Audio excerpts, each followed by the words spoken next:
joins us now in the studio. Tony, welcome. What do you notice when you look at the behaviour of these gangs? Well, I think the interesting thing for me is the way it's all changed. Gangs have always existed. If you look back in history, groups of kids hanging out on street corners, getting into trouble. Certainly that's what I did when I was a teenager growing up around that area. But what's changed specifically is that gangs have become much more money orientated and much more involved in criminality. And they've always been involved in minor criminality like petty crime and vandalism, but now it's much more about actually things that can actually make money. Is it fruitless at the moment to look at the reasons for why they're behaving the way they are?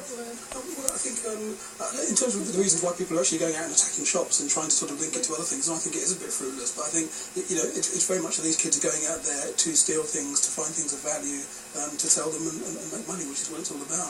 And I think a lot of this has come down because of the rise of the drug trade, really.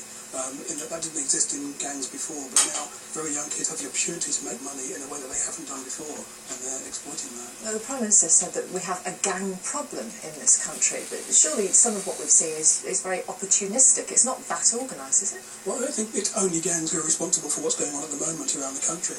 I think some of the initial problems were caused by some of the gangs in Tottenham going out and using the opportunity to try and create a bit of chaos and try and make some money as well. I think now we do see other people joining in, and it's sort of a general youth thing. But no, I do think there is a gang problem. I mean, we've had a huge number of young people who get shot, who end up in prison, who get involved in drugs, who are falling out of school and other things. And I think there's definitely something wrong with young people in this country when these things are happening around us. Some people who have been interviewed have said that it's the lack of opportunity that young people feel that they have, and that's why they've gone out and done it. But not all children, all young people with a lack of opportunity are turning to violence. Well, no, I mean, I think different people have different moral compasses, don't they? Different people make different decisions about what they do in life. But there's certainly an element of that.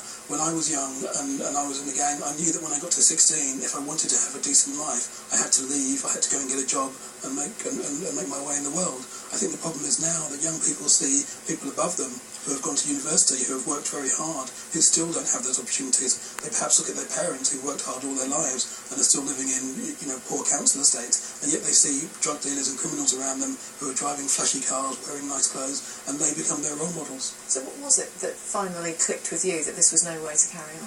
Well, it was basically the fact that you couldn't make a living from it back then. If you were in a gang, all you could do is a bit of petty crime. You could steal some sweets, you could smash a few telephone boxes, but you weren't going to make a living from it. And now that isn't the case. If you're a 12-year-old now, you've actually got the opportunity to go out and make money by mugging children who are younger than you, because they all have so many consumer goods. They have smartphones, they have nice trainers. Those things didn't exist back then.